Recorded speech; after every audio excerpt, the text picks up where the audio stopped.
সহিহ বুখারী 652 নম্বর হাদিস।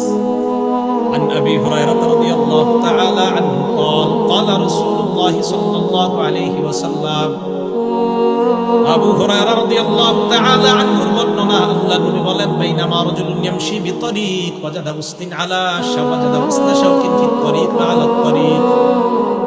নবীজি বলেন, এক ব্যক্তি রাস্তা দিয়ে হাঁটতেছে, হাঁটতে হাঁটতে হঠাৎ একটা কাঁটাযুক্ত ডাল পেয়ে যায়। কাঁটাযুক্ত ডাল পাওয়ার পর ফাখরাহু, এই মনে করে কাঁটাযুক্ত ডালটা রাস্তা থেকে সরায় দেয়। মুসলমান এই ডালের মধ্যে পড়ে আঘাত পেতে পারে, কোন মানুষ কষ্ট পেতে পারে।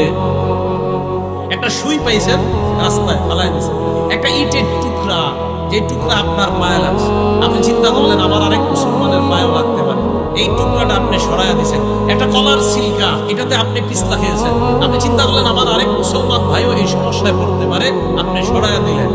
আল্লাহ নবী বলেন, ফাশাকারাল্লাহ, আল্লাহ আপনার এই আমলটা এত কবুল করে নেয়, আল্লাহ আপনার প্রতি সন্তুষ্ট হয়ে যায়।